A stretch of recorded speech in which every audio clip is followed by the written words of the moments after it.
Hello everybody, it's Jordan here at FDTW. What we're going to do is we're going to learn all about flight tickets or boarding passes and learn about what it means. What we're going to see on them is obviously the name. For me it's Jordan. I'm not going to give you my full name, but I'll tell you one thing. Make sure you write your middle name when you do this, because one time I didn't and I got in a bit of trouble for that. The next thing you'll see is the airline, which is going to be Starlux in this case. Next thing you'll see is a flight number. It's a unique identifier for each and every plane, and it will always be the same. So this one, JX0820, you can go online right now to Flight Radar 24 and find out where it is and where it's been. Next will be the gate, which is a A4 for this example. It'll be different every time depending on the airport you go to. Boarding time here is 8 o'clock. Pay attention to this number here. It could be 1 or 0. It's not going to say AM or PM.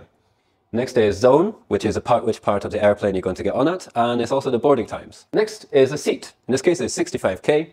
And next you'll have the route, which is Taipei to KIX, which is Osaka International Airport or Kansai International Airport, so may not be so obvious. Next, we'll go down to something which is not always so common, like the class. In this example, we have Y and S. Y is usually used for economy, and S meaning standard. Some other symbols you may see are Y and Q, which is also, like say, for economy.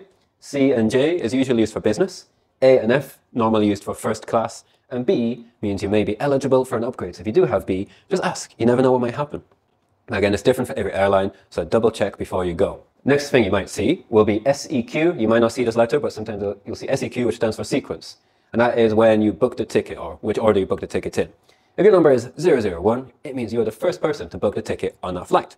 Here is 027, which means we are the 27th person to book this ticket. PNR means passenger name record. It is a unique identifier for the passenger in the airline.